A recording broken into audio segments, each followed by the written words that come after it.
The Oklahoma National Guard hosted Operation Joint Eagle, an exercise involving Guard units from Texas, New Mexico, and Arkansas in responding to a disaster scenario.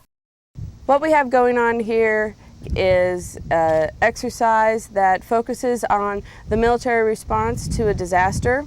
The disaster that we have started with is massive tornado outbreaks. So it's the military response in support of the civilian authorities, search and rescue, water support to law enforcement, and crowd control. More than 1,000 participated in the event. According to First Sergeant Brent Pierce, the training was challenging yet beneficial. Basically, you're just trying to control the chaos, and that's basically what we did. I mean, it was some good training this morning. Like I said, we were at that point in time, we were trying to put our traffic control points in place and our ECPs, and at the same time, we were getting hit by the role players. Best thing that we can provide. We assist local first responders as much as we can. We paid a lot of attention, or at least the state headquarters has put a lot of attention into making sure that every facet of it is as real as possible. And it really adds to it. So when you roll up on an incident, you're fully prepared because you've already practiced it here at Camp Gruber.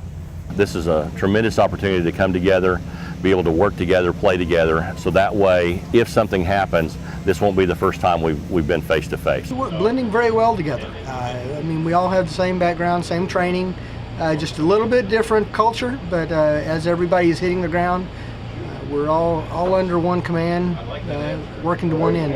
Whenever we have these opportunities, we take advantage of them because you don't get an opportunity to exercise on this magnitude with all of the local law enforcement, and all the first responders, and all the teams that come in from the military and civilian sector to do this kind of operation. So we take advantage of every second of it. Part of the training took place in Chilocca, Oklahoma, where units responded to reports of a laboratory being used to manufacture chemical and biological agents. We have units that are specialized for CBRN and for radiation and chemical hazards, and that gives them an opportunity to practice their skill set dealing in environments that have that. This is a really important exercise. We all the CSTs across the United States are required to go out and train individually as a unit. And so we do that pretty much monthly. And so we get that kind of training, kind of keep us all sharp on their skills.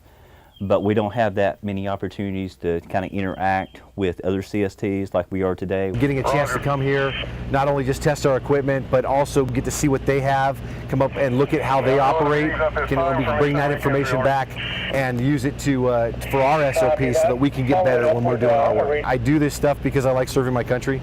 And so for me, I like being a part of something. I like the Guard mission. I like the fact that I could be federalized and be doing stuff in a wartime environment, but I also have the ability to respond to a disaster or some man-made event for the state and be used in that capacity to help the people in my community. Not a lot of people realize that they think when the Guard comes in that it becomes a National Guard operation. But on a disaster situation, it's actually a civilian response where the National Guard comes in and supports.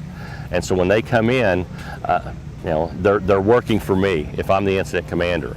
And I've been absolutely amazed that all the different Guard units, every one of them without doubt, comes in and says, "What can I do for you?" Regardless of whether your name tape says U.S. Air Force or United States Army, we're all about helping out. The beauty of being Guardsmen is not only are we part of the military, but we're also the neighbors of everybody that we're helping out. If this were a real-world deal, we'd be helping our neighbors. From the 145 Mobile Public Affairs Detachment, I'm Army 2nd Lieutenant Leanna Litch.